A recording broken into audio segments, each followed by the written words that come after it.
Bonsoir mesdames, bonsoir mesdemoiselles, bonsoir messieurs. C'est toujours un réel plaisir pour moi de vous retrouver dans le cadre du magazine Noticias, le magazine de la rédaction de Numérica Télévision qui commente l'actualité en République démocratique du Congo, mais également en dehors des frontières nationales.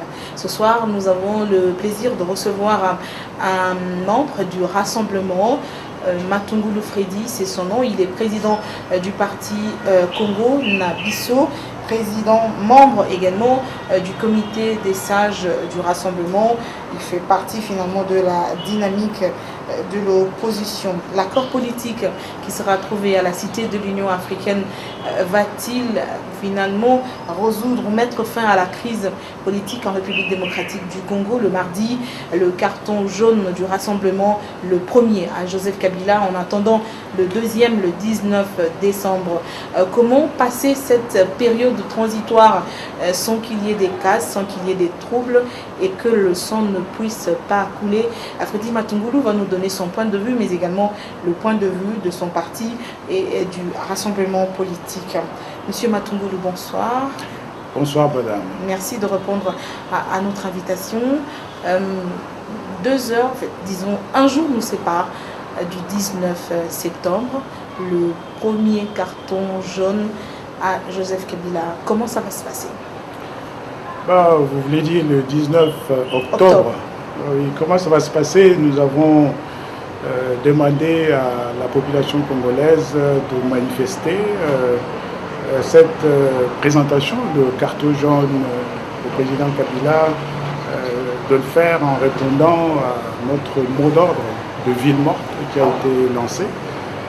Et je crois que c'est de cette façon-là que les choses vont se passer, ou tout au moins c'est de cette façon-là que nous souhaitons que les choses se passent le mercredi 19 octobre. Ville morte finalement, marche, ville morte. Non, c'est une ville morte, l'option a été levée. Mais alors, est-ce que c'est ça le carton jaune? Qu'est-ce que ça va finalement changer cette ville morte mardi 19 octobre? Nous attendons à ce que évidemment le mot d'ordre puisse être très très largement suivi. Et pour nous, si le mot d'ordre est largement suivi, comme nous le souhaitons, ce sera le signe de l'adhésion, une nouvelle fois, du grand public. Et après que les uns et les autres soient restés chez eux. Du grand public au mot d'ordre de rappel, en fait, finalement, du rassemblement, au fait que nous sommes dans une situation extrêmement difficile. Nous avons besoin de voir les autorités de ce pays s'impliquer dans la recherche de vraies solutions. Je crois que c'est un peu ça le message fondamental. Aujourd'hui, nous avons malheureusement l'impression que les autorités qui sont aux commandes de la nation ne sont pas suffisamment à l'écoute de la population. Parce que la population congolaise, on le sait, a demandé et souhaite que la Constitution de la République puisse être respectée, que l'alternance démocratique que nous demandons devienne une réalité le plus rapidement possible. Et cela passe par la prise de mesures au niveau des politiques nous permettant d'aller dans cette direction. Or, on constate malheureusement que les autorités sont en train de faire la sourde oreille. Voilà l'occasion que nous avons ce 19 octobre en demandant à la population congolaise de rester à la maison à l'occasion de cette ville morte si le mot d'ordre est suivi. Ce sera l'occasion. Oui, vous allez poser la question. Non, on va revenir à la question, elle est importante que vous soulevez. Ce sera l'occasion pour la population congolaise de montrer, encore une fois de plus, au gouvernement qu'elle est en train de suivre cette situation, qu'elle la suit plutôt de très très près, qu'elle tient absolument à ce que la Constitution puisse être respectée et que donc par conséquent elle souhaiterait vivement être entendue par la population, plutôt par les autorités. Et après, que les gens soient restés chez eux à la maison, qu'est-ce qui se passe? Mais ce qui des se passe, actions concrètes, est-ce que vous saisissez la communauté internationale, les ambassades représentées en République démocratique, vous faites les pays représentés ici, mais qu'est-ce qui se passe? Parce que si ce n'est que pour rester à la maison... non, comme je l'ai dit, madame, il ne s'agit pas que de rester à la maison. Ça ne changera peut-être pas grand-chose. Mais c'est ça qui est malheureux. La population s'exprime, elle reste à la maison, elle indique clairement ce qu'elle souhaite et les autorités ne font rien. pour aller dans le sens de rencontrer sur cette logique, c'est que la population... Donc le rassemblement va à la fin s'essouffler non, et vous laisserez place ça, c'est vous à la qui majorité le dites. présidentielle. Non, ça c'est vous qui le dites. Ça c'est vous qui le dites. Et je pense quand même qu'aujourd'hui, c'est ça tout le problème que nous avons dans ce pays. Il est important qu'on rappelle clairement à tout le monde que le pouvoir, il appartient d'abord à la population. Que quand on est au gouvernement, on est mandataire de celui qui est le souverain primaire, qui est la population. Et donc à partir du moment où on ne veut pas faire attention à ce que la population souhaite, ça pose des problèmes. La gestion du pays devient impossible et c'est la situation dans laquelle nous nous trouvons aujourd'hui. Donc notre souhait, c'est quand même qu'au-delà de la marche, ou plutôt de la ville morte. Et donc l'opportunité pour la population de s'exprimer, que tout cela pourra être suivi par des actions concrètes d'autorités dont nous pensons qu'elles auront finalement reçu le message clairement de la population, le détenteur du pouvoir. Ville morte rime avec école fermée, université fermée, boutique fermée, pharmacie fermée, magasin fermé, bref, oui. Chacun reste à la maison et vous en assumerez les conséquences. Je pose la question, madame, une pharmacie qui est ouverte pour quelqu'un qui n'a pas d'emploi, ça veut dire quoi? Une école qui est ouverte pour un parent qui ne peut pas envoyer son enfant à l'école, ça veut dire quoi? Pas grand-chose. Ça veut dire une pharmacie qui est ouverte pour les nantis. C'est peut-être une école dont l'accessibilité est encore possible pour les nantis.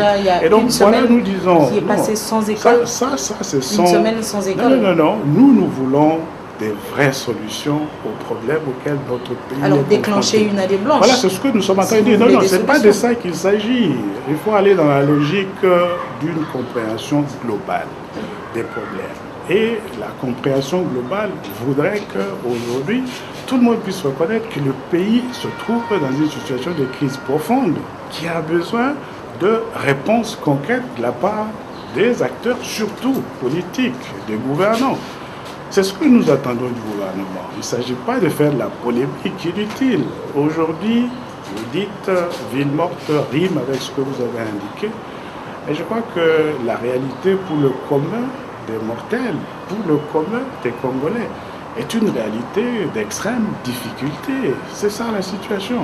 Et nous savons très bien que pour aller dans le sens de trouver des solutions, il va falloir que nous allions le plus rapidement possible à ce dialogue inclusif. Parce que qu'est-ce que les autorités ont fait malheureusement depuis la dernière élection du président de la République? Ils se sont arrangés pour créer le chaos total institutionnel dans lequel nous nous trouvons aujourd'hui, qui fait qu'on ne peut pas gérer ce pays, faire le travail, la construction de l'économie qui est essentielle pour arriver à donner du travail et donc des perspectives de revenus pour les populations. Tous les problèmes se situent à ce niveau-là. Et nous pensons que c'est vraiment important, nous l'espérons, que ce message sera bien entendu par les autorités, de façon telle que plutôt que de passer le temps à discourir, non pas finir comme nous le faisons aujourd'hui, que nous puissions aller d'abord dans le sens de trouver de vraies solutions à la crise actuelle. Il en sera de même lors du carton rouge, en fait le deuxième carton jaune, le 19 décembre, journée ville morte. Le deuxième carton jaune, évidemment, qui devient le carton rouge. Mais vous savez, madame, le carton rouge, ce n'est pas l'œuvre du rassemblement en ce qui concerne le président Kabila. Parce que c'est ça le sens. Hein. Quand on vous donne le carton rouge, ça signifie que votre présence sur le terrain de jeu est terminée. Et pour ce qui concerne le président Kabila, le carton rouge à la date du 19 décembre, ce n'est pas l'œuvre du rassemblement. Ça, c'est la demande, l'exigence de la Constitution. En son article, notamment 220, qui dit que le président de la République dans ce pays est élu pour un mandat de 5 ans renouvelable une seule fois. Et lorsque nous arrivons à cette date du 19 décembre de cette année 2016, le président Kabila sera exactement dans cette situation. Donc la carte rouge, le carton rouge, ce n'est pas l'œuvre du rassemblement. Ça, c'est l'exigence de la Constitution. alors que vous dites qu'il devient indésirable finalement sur l'ère des Jeux. Entre-temps, il va falloir une période transitoire finalement, parce que c'est impossible de tenir une élection, et notamment élection présidentielle cette année. Oui. C'est pourquoi il se tient à la Cité de l'Union africaine un dialogue pour justement trouver un accord politique. Comment gérer le pays au-delà du 19 décembre 2016, avec qui, pour quelle période, et pour finalement organiser l'élection. Le rassemblement boycotte finalement ces assises de la Cité de l'Union africaine. Le rassemblement, il faut le dire très clairement, hein, pour le dialogue. Nous sommes pour le dialogue, pour un dialogue inclusif. C'est ce que nous avons toujours demandé. Mais avec beaucoup de préalables. Et, oui, bon, mais les préalables, c'est un peu normal aussi qu'on puisse les avoir, madame.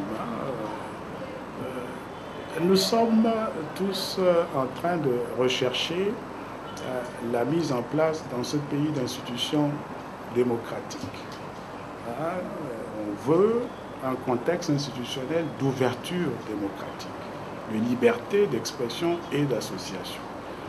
C'est ce que nous allons. On va communier dans ces instances, plutôt dans ce travaux du dialogue, pour amener le pays dans cette direction.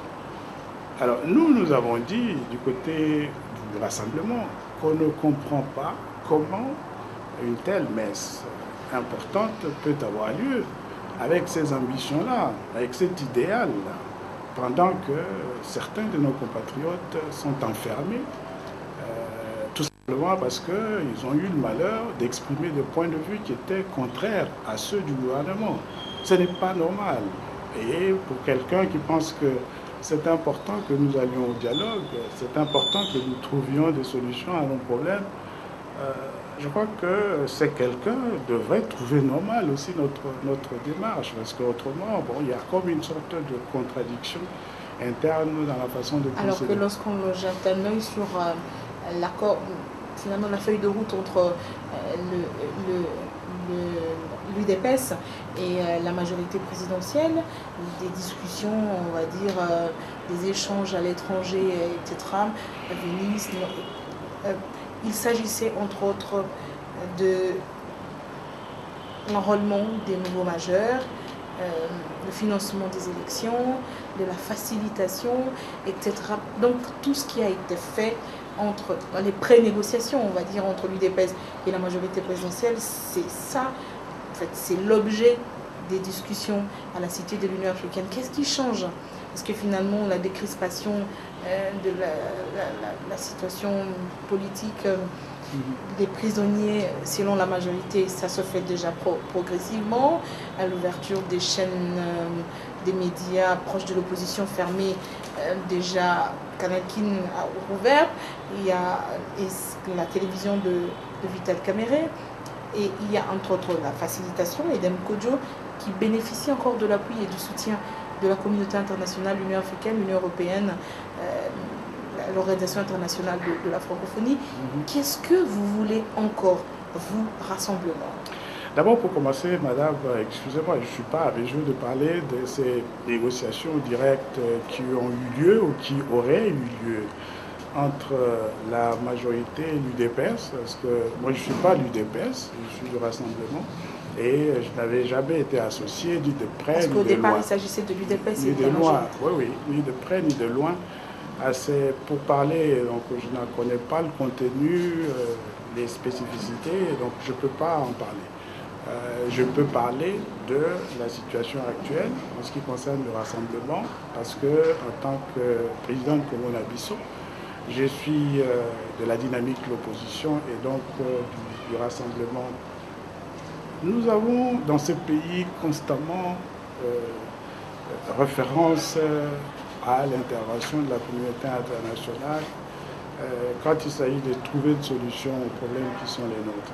Moi, j'ai toujours dit, nous sommes par définition membres de la communauté internationale.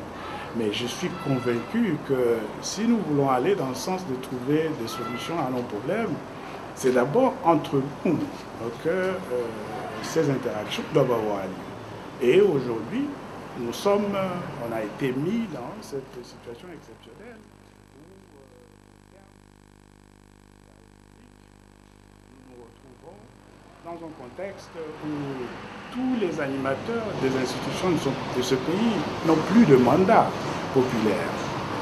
Le Sénat, on le sait, le président de la République lui-même, le 19 décembre, va se retrouver dans cette situation et le Parlement, l'Assemblée nationale, au mois de février de l'année prochaine. Alors, je ne sais pas, on a géré un pays pendant toute cette période en s'assurant que ce qui est fondamental quand on veut faire avancer les choses dans un contexte démocratique ne soit pas fait. Ça n'a pas été fait. D'où le chaos institutionnel dans lequel nous nous trouvons aujourd'hui. Moi, je suis d'accord avec vous que le temps, désormais, est notre plus grand ennemi. Il est important que nous puissions engager très rapidement ce dialogue inclusif pour qu'on puisse trouver des solutions à une situation absolument inédite. Aucun livre ne pouvait prévoir, décrire le type de situation dans laquelle nous nous trouvons aujourd'hui. Et nous savons donc par conséquent que les solutions seront des solutions forcément difficiles d'application au plan politique et autrement. D'où l'importance de veiller à ce que dans la recherche des solutions, on ait l'implication de tout le monde pour que les résultats auxquels on parviendra puissent être soutenus par les uns et les autres.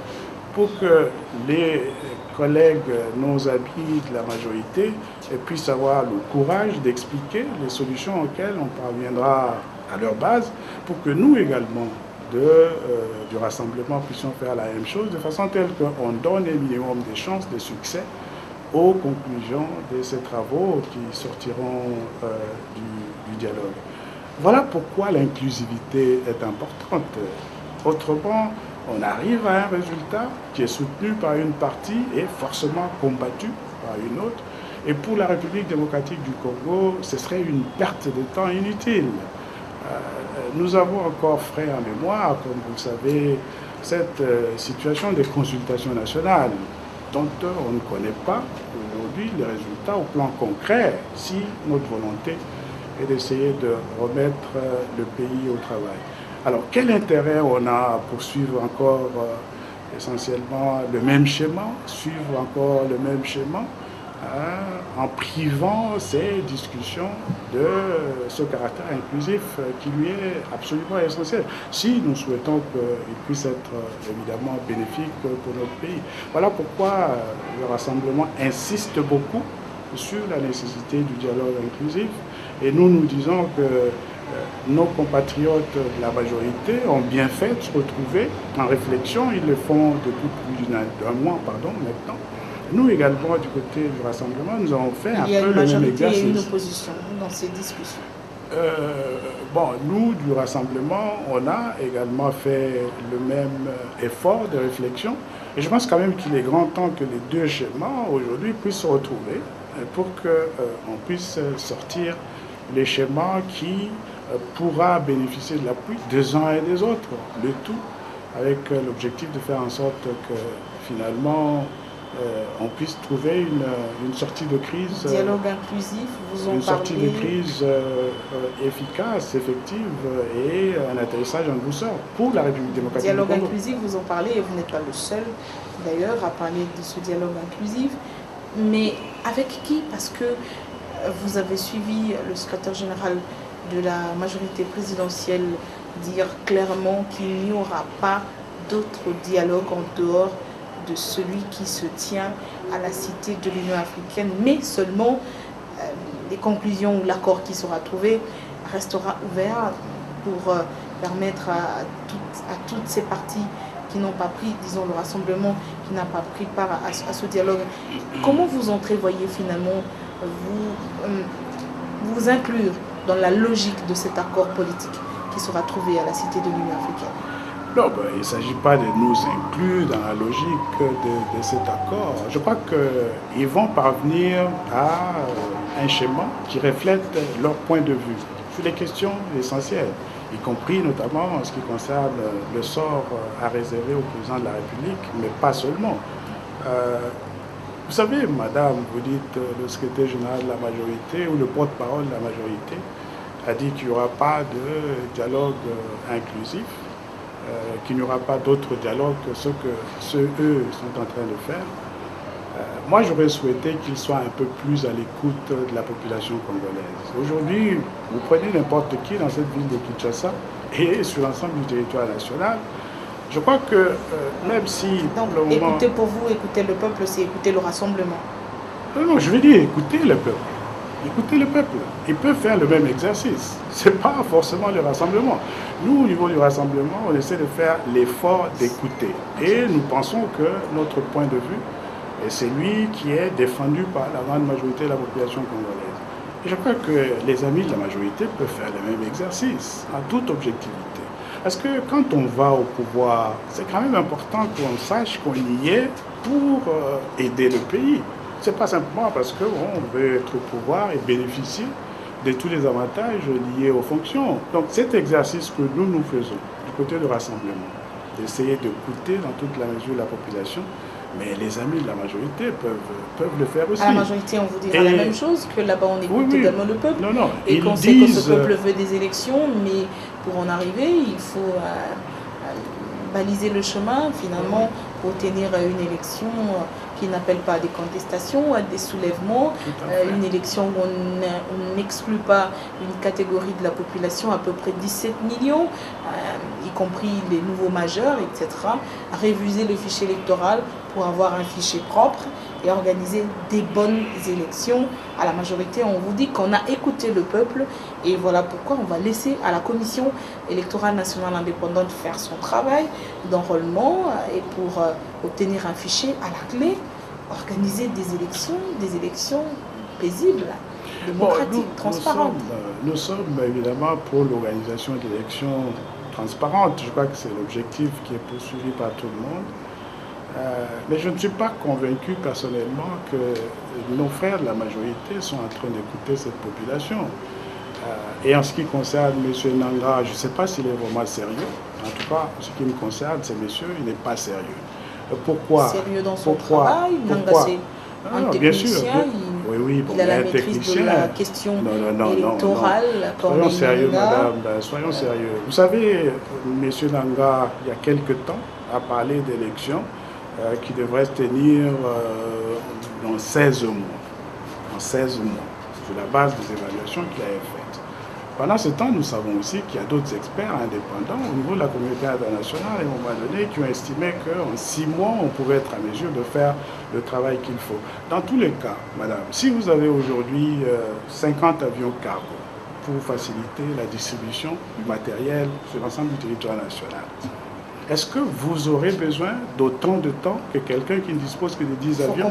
Donc voilà ce que nous disons. Non. Écoutez, mais quand vous êtes au pouvoir, madame, quand vous êtes au pouvoir, quand vous êtes au pouvoir, votre travail, c'est justement de faire en sorte que vous puissiez trouver les bonnes solutions aux problèmes. Alors ne demandez pas qu'on ait incapable, si vous êtes incapable, je ne demande pas à la CENI de faire un travail bâclé. Moi, je sais que si nous sommes aux commandes, beaucoup de ces problèmes qui sont créés intentionnellement par le gouvernement, trouvons des solutions. Et d'ailleurs, il a parlé de 16 mois à un moment donné, et il semble que dans le projet d'accord aujourd'hui qui sont en train de se distribuer, ces délais auraient été raccourcis. Vous êtes au courant. 16 mois, alors sur la base de quoi? Daté du mois de février, depuis le lancement de l'appel d'offres, ça fait 16 mois. Oui, mais nous disons que M. Nanga et sa CENI ne sont pas indépendants. C'est aussi simple que cela. Voilà l'une des raisons pourquoi nous pensons que c'est important que majorité et rassemblement puissent se retrouver. Dans tous les cas, si nous avons une expertise indépendante sur laquelle nous nous accordons tous et qui tombe sur une durée quelconque, une période quelconque qui serait incompressible pour qu'on puisse organiser les élections, on se ralliera tous à ces schémas-là. Mais il est important que les évaluations puissent être indépendantes et acceptées par les deux parties. Voilà pourquoi nous pensons, notamment sur cette question, que l'inclusivité du dialogue ne peut pas être, comment dirais-je, sacrifiée. Parce qu'autrement, il y aura des contestations. comme c'était le cas avec les consultations nationales.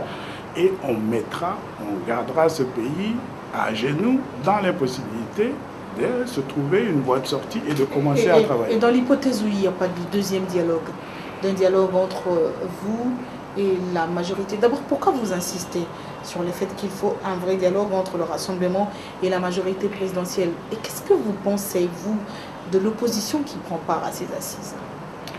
Bon, quand vous allez dans une discussion, comme c'est le cas aujourd'hui, pour parler de ce que vous appelez l'opposition qui est en dialogue aujourd'hui, et que vous souscrivez totalement aux thèses de la majorité. En tout cas, nous, on a des difficultés à vous considérer comme étant une opposition. Aujourd'hui, la constitution de notre pays est très très claire. Elle dit que le mandat du président de la République est de 5 ans, renouvelable une seule fois. Mais les projets d'accord, moi je ne souhaite pas parler évidemment encore de ce projet, de cet accord à partir du moment où il n'est pas encore terminé, le travail n'est pas encore terminé, nous n'avons pas encore le document définitif de cet accord.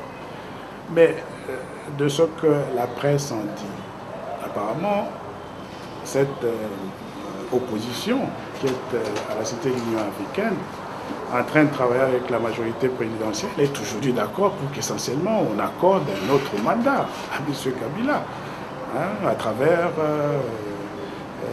cette grosse... Un autre mandat, c'est 5 ans. C'est 5 ans à Joseph Kabila. Non, mais alors toute présence à la tête du pays... Il faut une année et demie, toute présence transitoire d'à peu près 2 ans.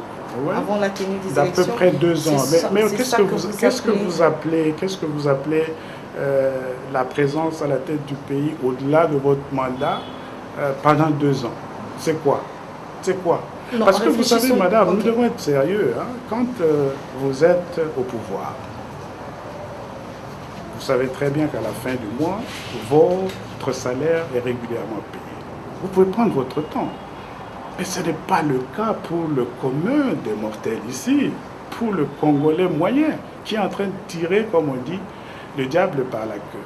Donc on a beau faire des petits exercices de phraséologie, pour celui qui est en difficulté, et ce n'est le cas pour la grande majorité de la population congolaise, je ne parle pas seulement des problèmes économiques.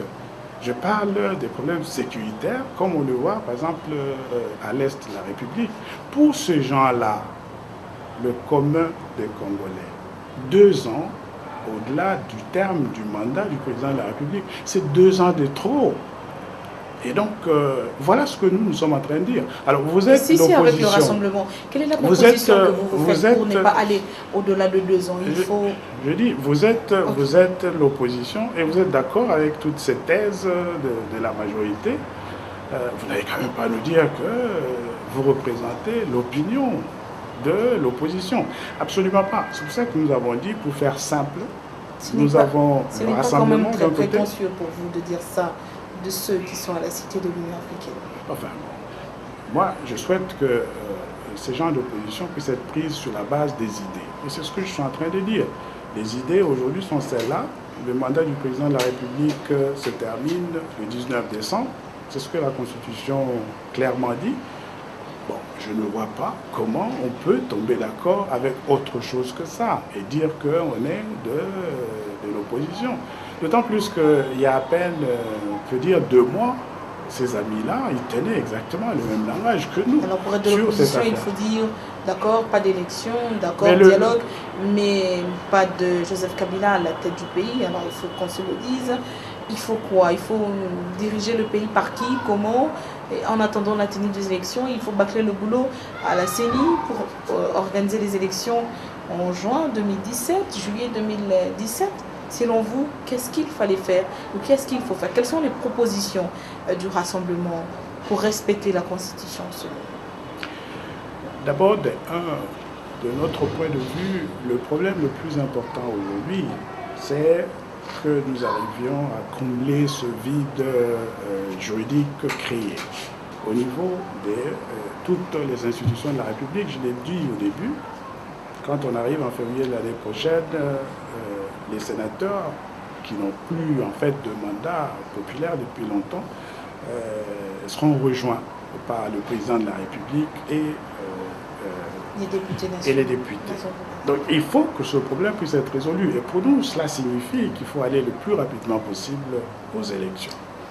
Alors, pour que nous puissions être à mesure d'aller le plus rapidement possible aux élections, est-ce que vous pensez vraiment qu'on peut continuer à laisser le commandement, la gestion du pays totalement, entièrement aux mains de ceux qui ont été incapables de le faire pendant les 5 dernières années? Alors il faut faire quoi? Donc voilà, c'est ce que nous disons. Donner le pays entre les mains de qui? Voilà, c'est ce que nous disons. Parce que c'est une période transitoire avant la tenue des élections. Ceci ne peut pas être... Quelle est votre formule? Ceci ne peut pas être une position, je dirais, unique du rassemblement. Voilà pourquoi, compte tenu de la gravité et de la complexité de la situation qui est la nôtre et de la crise créée par ceux qui sont au pouvoir, voilà pourquoi nous disons que les solutions seront forcément pénibles. Dans toute la mesure du possible, on souhaiterait que nous puissions rester le plus près possible des prescrits de la Constitution. Mais ça va être extrêmement difficile de faire que nous soyons totalement en accord avec la Constitution. Ils ont déjà violé beaucoup de dispositions de cette Constitution. Donc ça va être des solutions difficiles d'acceptation et d'où l'importance de l'inclusivité et des discussions. Voilà pourquoi nous disons que le plus rapidement possible... Un peu plus clairement, selon le rassemblement. Qui doit diriger finalement le pays après le 19 décembre? Parce que pour vous, à la date du 19, le président de la République expire, finalement son mandat expire, le deuxième d'ailleurs. Et qui dirige le pays? Comment... Nous avons parlé de ce concept de régime spécial. Parce que je pense, comme on dit, au grand mot, au grand remède. Aujourd'hui, la situation que nous connaissons, les législateurs ne pouvaient jamais l'envisager. Un président qui termine son mandat sans avoir organisé les élections. Un président qui termine son mandat pendant que et le Sénat et l'Assemblée nationale sont en cessation, je pourrais dire, de mandat. Alors il nous faut nous retrouver pour que nous puissions examiner ensemble, face à cette situation inédite, ce que nous devons faire pour que le pays puisse se doter de se donner l'opportunité. En prenant évidemment en compte les spécificités du contexte, mettre en place et des acteurs, et surtout des acteurs au niveau de la gestion, et surtout cette volonté commune d'aller de l'avant ensemble, tout ce qui est possible pour que nous puissions aller à ces élections. Ce régime spécial, d'où tire-t-il sa légitimité? La légitimité, c'est pas aussi ça, une violation de la Constitution? Non. La légitimité, de mon point de vue, parce que je dis que le contenu spécifique du régime spécial, on va en discuter. Mais aujourd'hui, comme je le disais, nous sommes face à une situation que même la Constitution elle-même n'avait pas prévue. Par la faute de ceux qui sont au pouvoir, il faut le dire. Alors qu'est-ce que nous faisons? C'est ça la question que nous posons. Non, en instaurant un régime spécial. Moi, je vous dis que le 19 décembre de cette année, on va arriver à la fin du mandat de M. Kabila sans qu'un autre président n'ait été élu.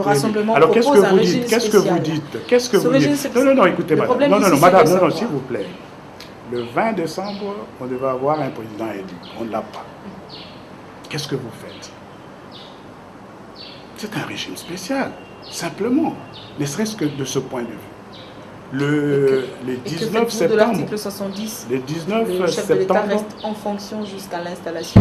Mais l'article 70, madame, n'a de sens que quand vous avez un président élu avant le terme du président qui est en place. C'est ce que l'on dit. Quand il n'y a pas élection, il reste en fonction? Non, mais justement, parce que les législateurs n'avaient pas pensé à cette situation-là, dans laquelle M. Mobutu et son gouvernement nous ont mis. C'est ce que nous disons. On ne peut pas dans la situation, vous savez, par exemple, aux États-Unis, ils vont avoir cette élection, leur élection présidentielle en novembre. Le président élu prendra fonction. En cas d'espèce, c'est possible que ce soit une présidente le 20 janvier. Le président reste en fonction pendant cette période-là. On a un président déjà élu. Celui qui est là reste en fonction jusqu'à ce qu'on opère la passation des fonctions. Mais dans notre situation, ce n'est pas ça. Nous arrivons à la fin du mandat du président de la République. Donc nous disons qu'on a des circonstances tout à fait inattendues, exceptionnelles, et nous avons l'obligation, la majorité et nous, de nous retrouver pour que nous puissions baliser ensemble. Mais la question, c'est en dehors de la Constitution, cet régime spécial. En fait, ce régime spécial. Mais je repose encore la même question, madame. Je repose encore la même question. Le 19 décembre, M. Kabila est toujours au pouvoir. Il s'est organisé pour qu'on n'ait pas d'élection. Il s'est organisé, il faut le dire, tout le monde le voit, pour qu'il n'ait pas d'élection. Qu'est-ce que vous voulez que nous fassions? On doit faire quoi face à cette situation? C'est un régime spécial, par définition. Parce qu'autrement, on aurait eu un président élu.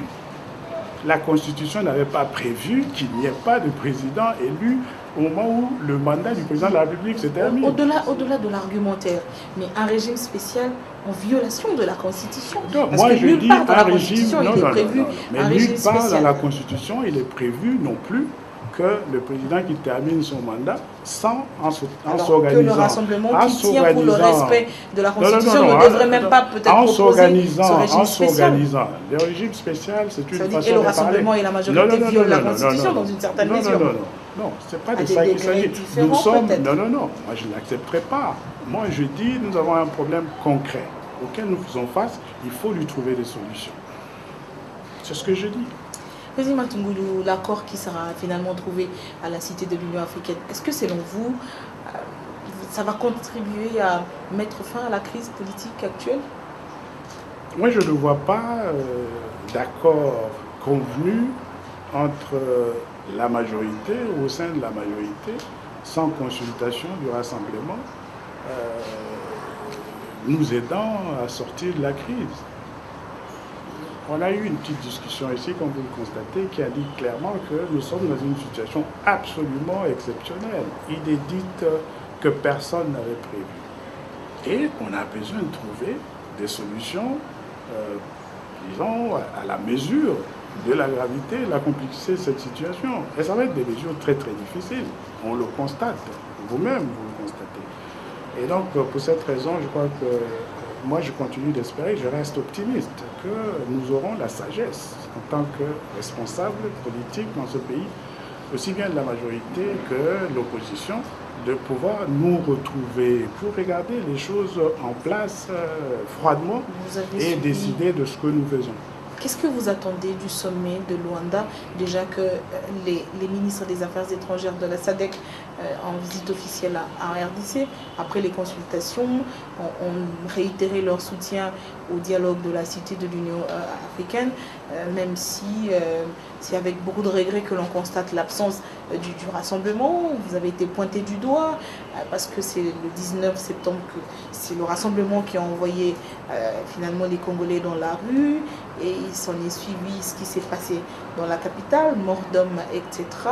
Qu'est-ce que vous attendez de l'accompagnement de cette communauté internationale qui vous accompagne depuis, on a vu Ginval, vous avez bénéficié également de l'appui de cette communauté internationale pour militer en interne pour le respect de la Constitution et la tenue d'un vrai dialogue, selon vous? Bon, madame, moi, mon point de vue sur cette question est très très simple.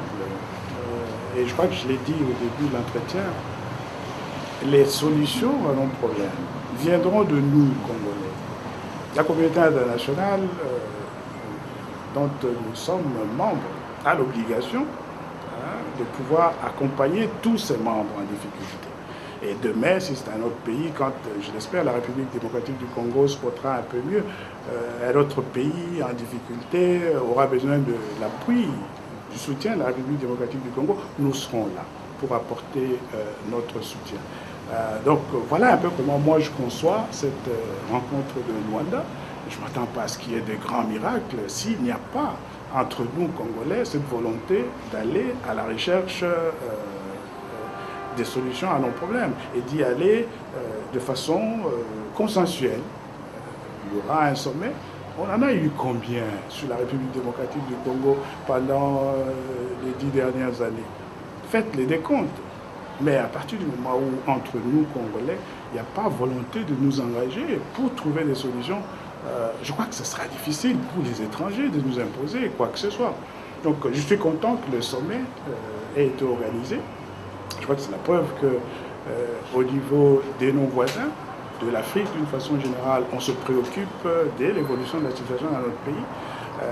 Ce sera une autre occasion, nous espérons pour les Congolais également de se retrouver. Mais madame, s'ils ne prennent pas la solution à nos problèmes, il ne sera pas trouvé là-bas. Ça va être trouvé dans ce dialogue inclusif que nous demandons entre la majorité et nous. Voilà ma lecture de ce qui se passera à Luanda au sommet du 27 octobre prochain. Face à la bipolarisation finalement de la classe politique, on a d'une part le rassemblement et d'autre part la majorité présidentielle.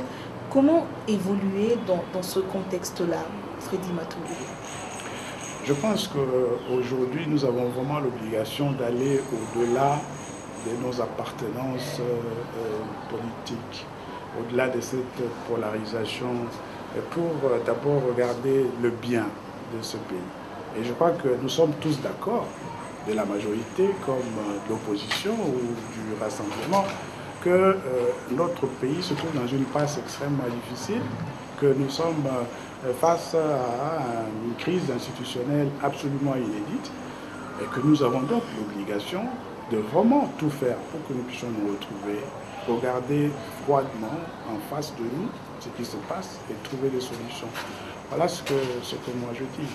Ça veut dire qu'au moment des élections, il y aura le rassemblement avec son candidat, le candidat naturel, Etienne Tshisekedi. Il y aura la majorité présidentielle avec son candidat. Donc vous, adieu vos ambitions, parce que vous êtes revenu, il faut se le dire, au pays pour y travailler, notamment vous portez candidat président de la République.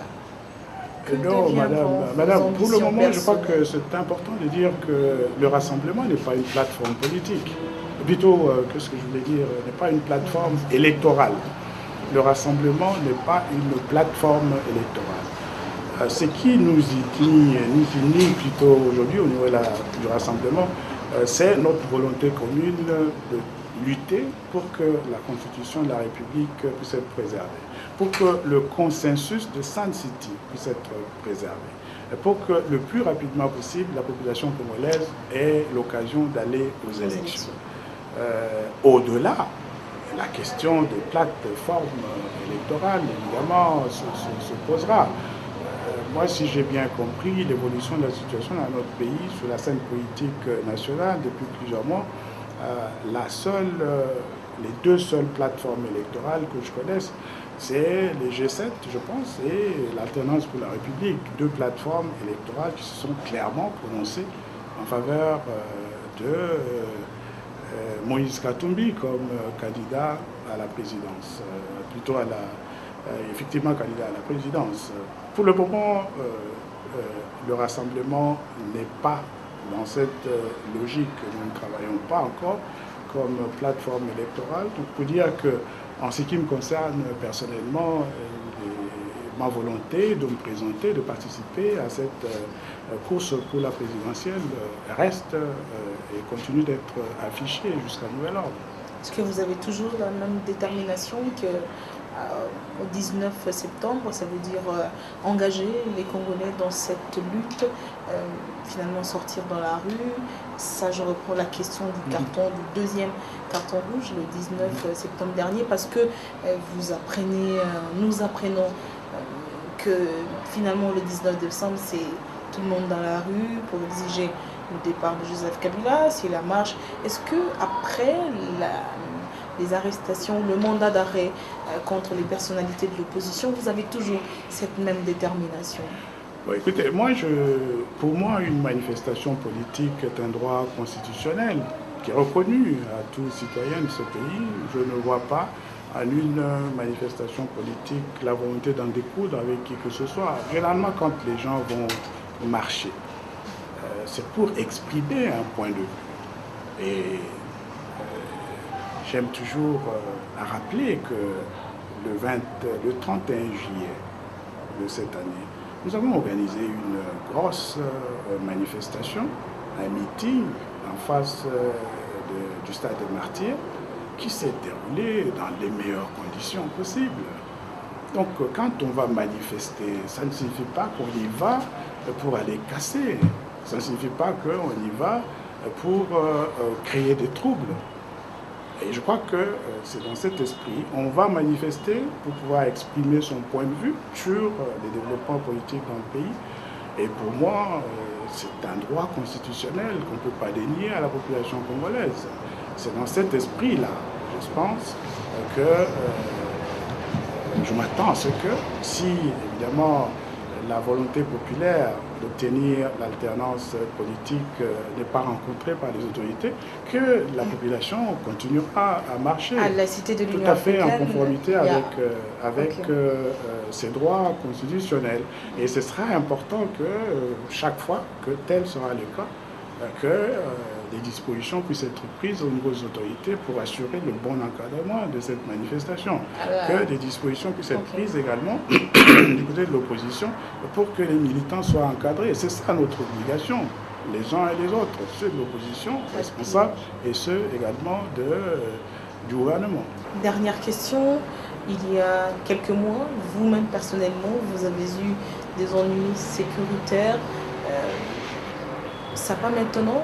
Quel est votre état d'esprit? Est-ce que tout va bien? Vous êtes finalement sorti du problème? On ne vous inquiète pas? Bon, tout va bien, c'est quand même difficile de le dire. Tout le monde sait que nous vivons une période de grande insécurité et il faut être extrêmement prudent, évidemment, s'assurer qu'on ne fait pas ce que l'on ne devrait pas faire.